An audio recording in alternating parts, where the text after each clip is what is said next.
Salama, bien-aimé dans le Seigneur, c'est bien moi, votre sœur Déborah, l'humble servante du Seigneur et la vôtre aussi. Voilà, bien-aimé, aujourd'hui je reviens encore vers vous afin qu'on puisse s'entretenir sur un sujet, un thème que le Seigneur m'a donné. Le Seigneur m'a demandé de parler de l'état d'âme.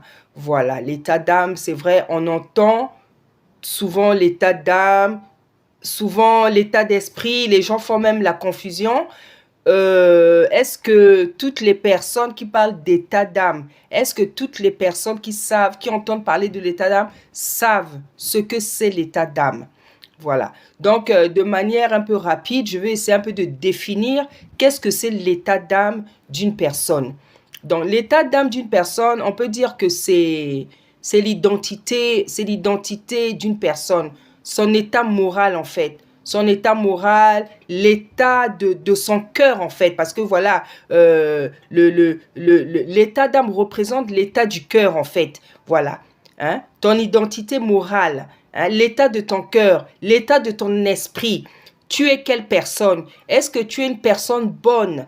Est-ce que tu es une personne droite? Est-ce que tu es une personne honnête? Est-ce que tu es une personne sincère? En fait, là, je suis déjà en train de rentrer dans le vif du sujet, quoi. Donc, l'état d'âme euh, peut nous orienter, peut nous dire qui est la personne que nous voyons en face de nous. Qui est cette personne? Est-ce qu'elle est droite? Est-ce qu'elle est honnête? Est-ce qu'elle est sincère? Est-ce qu'elle est sincère? Est-ce que c'est une personne?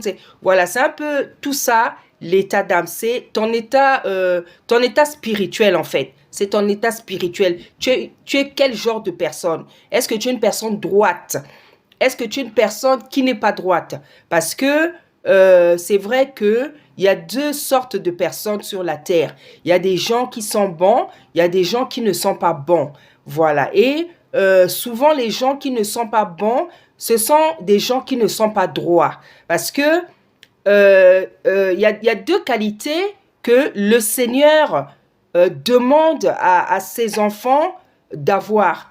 Hein. Et nous voyons tout au long de la Bible, surtout dans les rois, lorsque le Seigneur parlait au roi, à David, à Salomon, le Seigneur disait souvent, si tu marches avec moi, avec droiture et avec sincérité de cœur. Voilà, souvent le Seigneur disait ça à ses serviteurs. Il dit, si par exemple à Salomon, il avait dit, si tu marches avec moi avec droiture et sincérité de cœur, comme a marché David, ton père. Voilà, donc ce sont ces deux notions-là qui peuvent déjà définir une personne, qui peuvent déjà dire qui est une personne, lorsqu'une personne est sincère et lorsqu'une personne est droite. Parce que rien que ces deux qualités-là font déjà toute la nature d'une personne. Voilà. Parce que lorsque tu es droit, tu vas être honnête.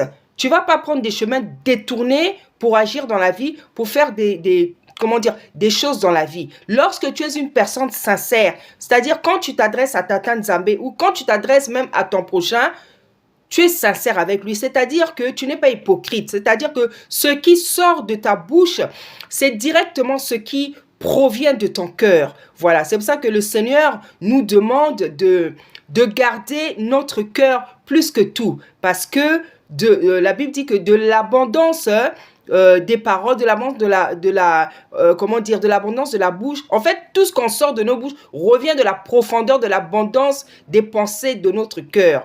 Voilà, donc le cœur, c'est quelque chose de très, très important et notre état d'âme et comment dire, notre cœur représente en fait notre état d'âme. Notre état d'âme, c'est l'état de notre cœur en fait. Voilà. Donc, c'est vrai que je pense que j'ai déjà commencé à rentrer dans le sujet. Voilà, le Seigneur m'a demandé de parler de l'état d'âme. Voilà pourquoi le Seigneur veut que nous parlions de l'état d'âme.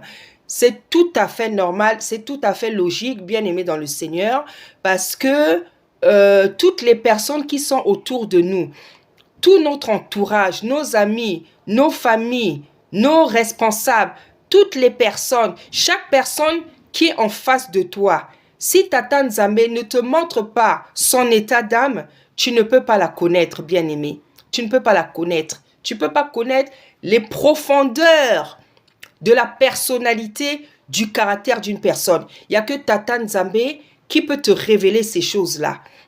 On ne peut jamais, que ce soit ton mari, que ce soit ta femme, que ce soit ta mère, ton père, ton directeur, tes enfants, des servantes de Tata Nzambe, des serviteurs, ton entourage, il n'y a que Tata Nzambe qui peut te révéler la véritable identité d'une personne.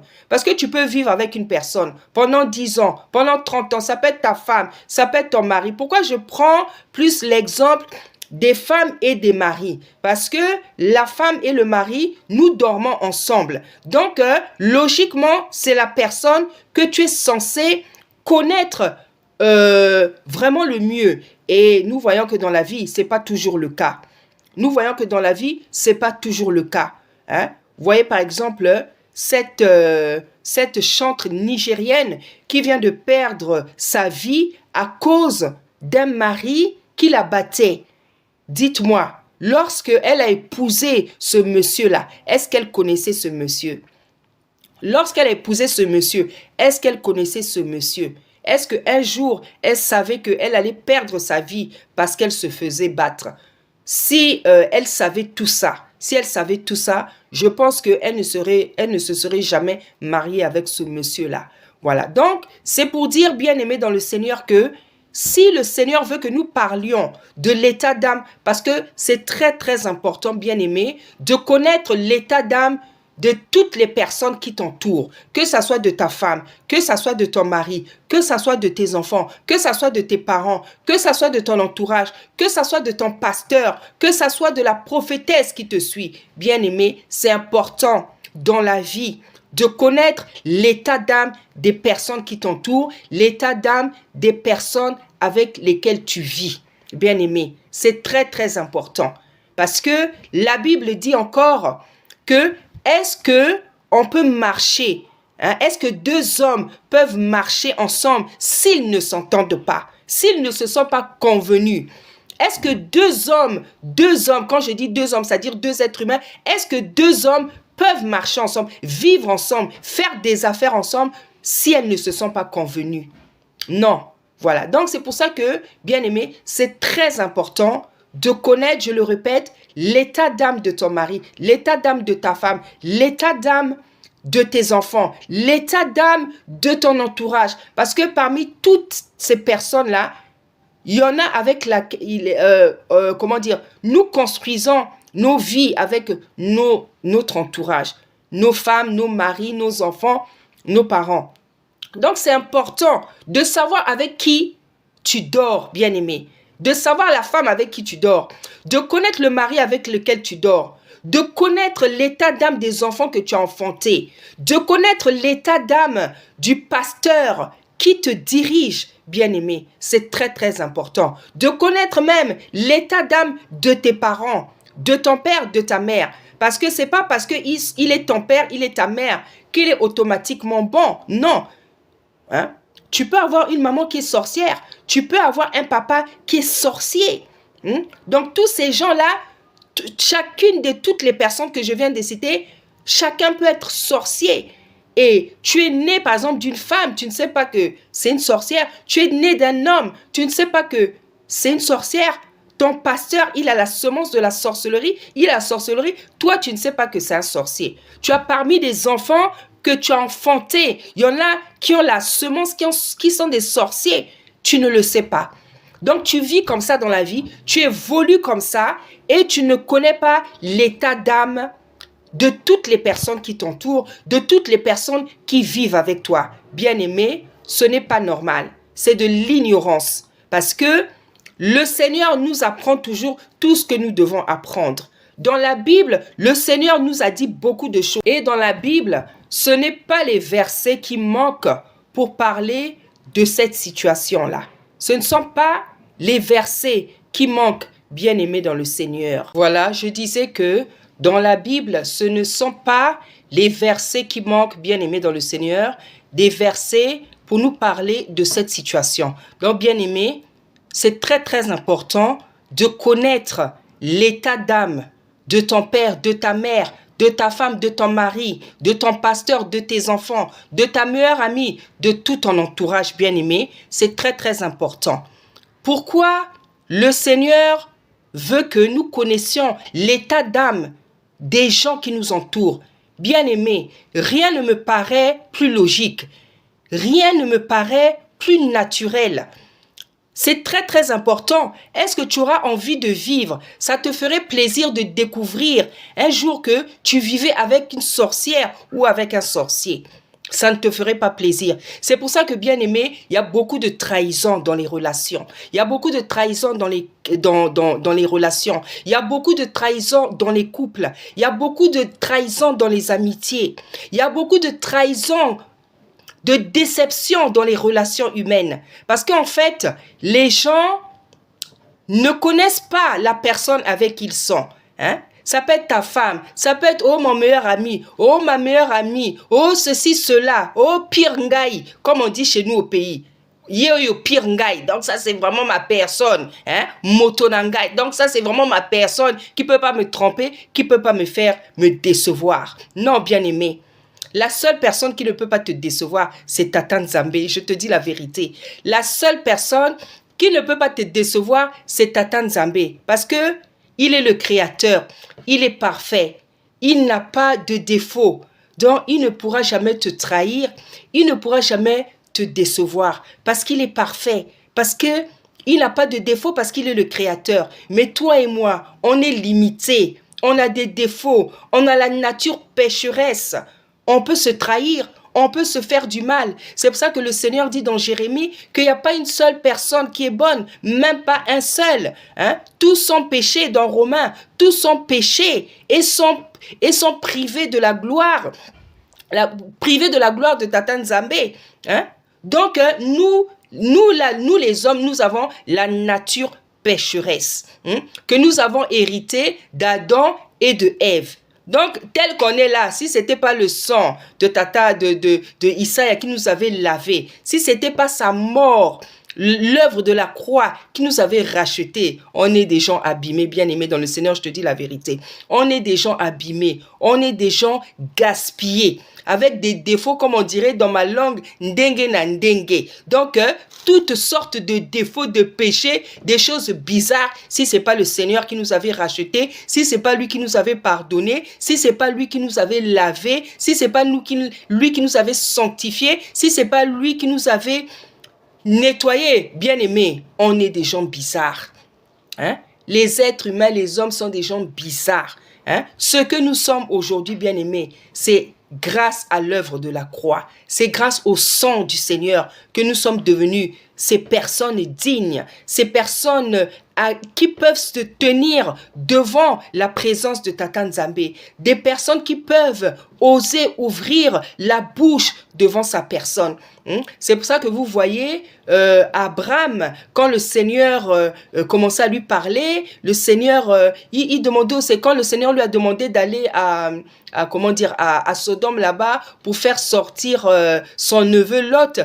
Abraham a posé des questions, il a posé beaucoup de questions à Tata Nzambe et vous sentez qu'il avait peur de poser beaucoup de questions. Il disait, Seigneur, je vais encore poser cette fois-ci. Permets encore que je pose 2 fois la question. Permets encore que je pose... Donc, parce qu'il était conscient qu'il n'était pas digne de se tenir devant la présence de Tata Nzambe. Parce qu'il savait que Tata Nzambe, c'est un tata, c'est le créateur, c'est un tata qui est pur, c'est le créateur. Hein?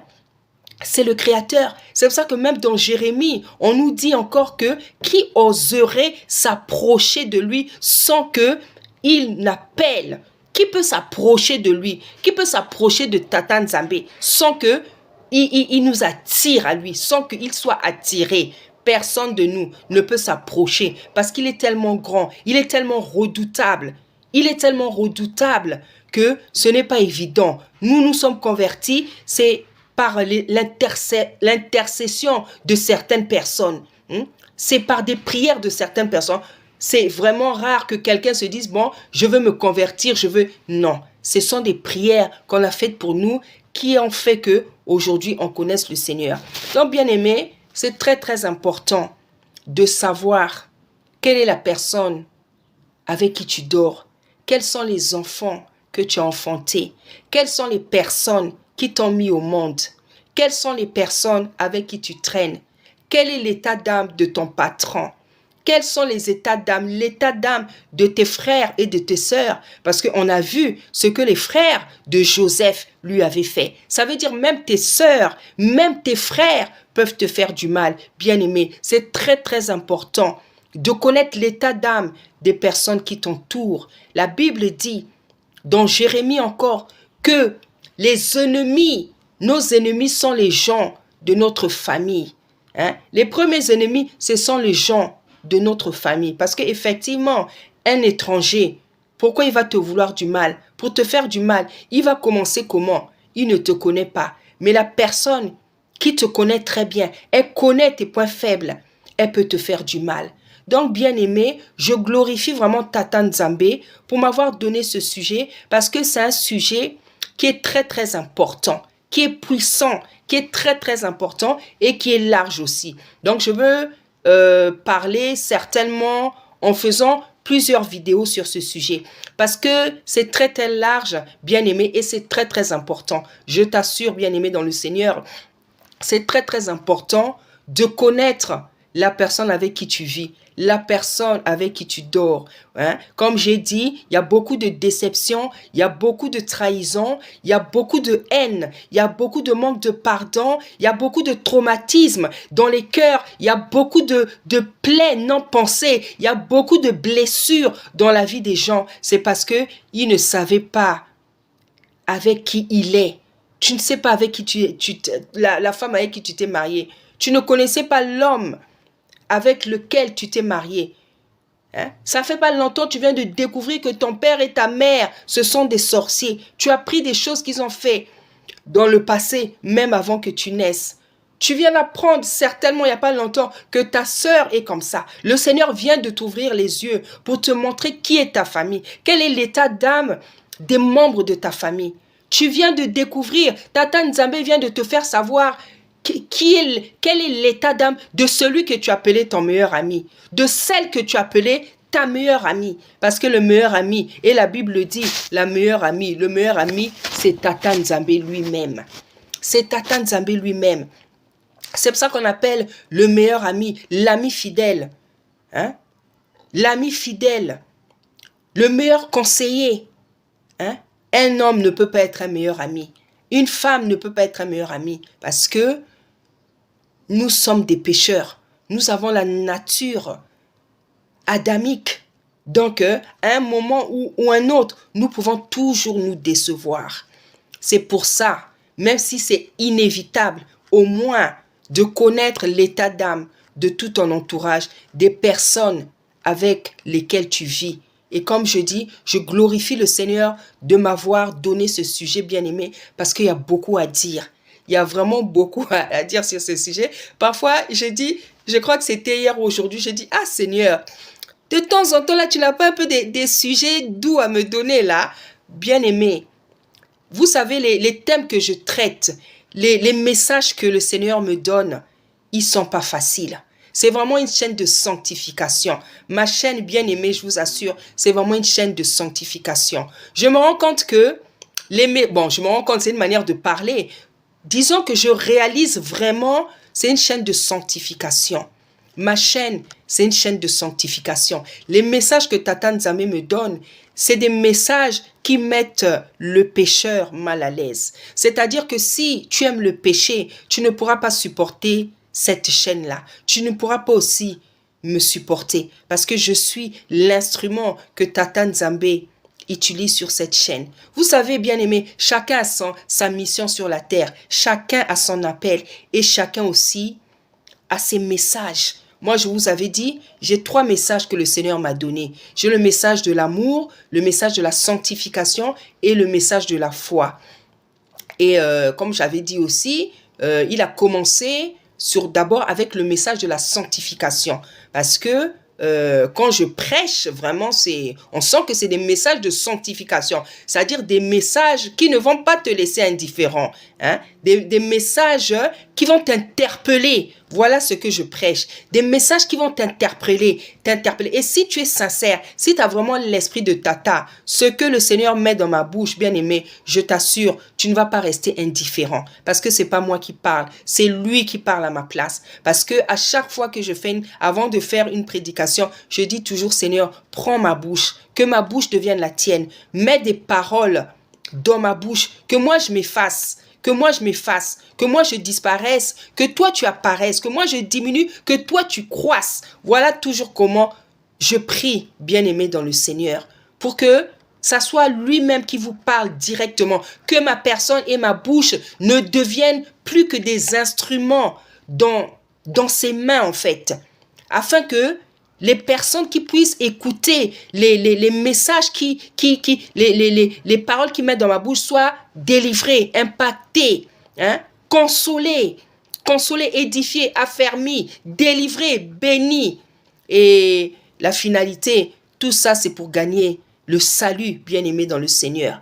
Donc voilà, c'est très très important de connaître. C'est pour ça que je disais, il y a des déceptions dans la vie, des blessures intérieures, des traumatismes, beaucoup de blessures, des gens qui sont déçus, qui sont traumatisés, des manques de pardon parce que tu ne savais pas la personne avec laquelle tu traînais.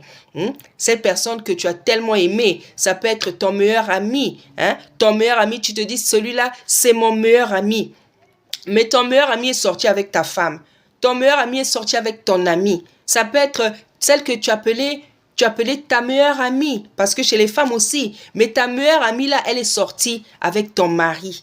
Elle est sortie avec ton mari. Ça peut être ton père. Tu viens d'apprendre quelque chose sur ton père. Tu te rends compte que ton papa, c'est un sorcier. Ça peut être ta mère bien-aimée. Cette maman que tu aimais tellement. Cette maman qui était un modèle pour toi. Cette maman qui était une fierté, une gloire pour toi.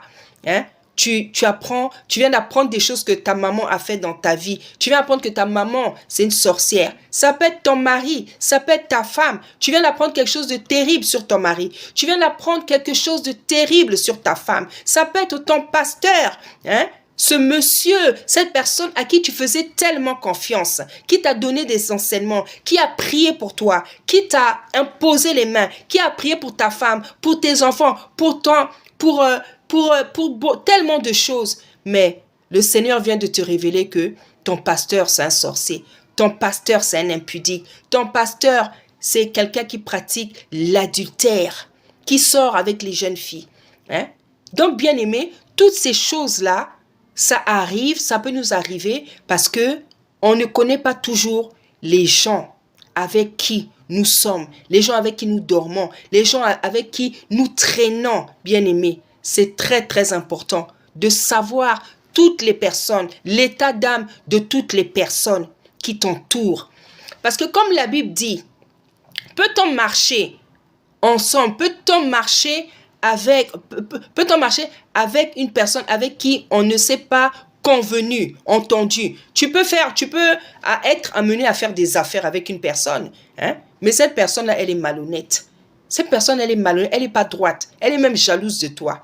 Tu vas faire des affaires, vous allez gagner de l'argent et à un moment donné, tu vas voir que tes affaires ne tiennent plus, l'argent commence à diminuer parce que tu t'es engagé avec une personne.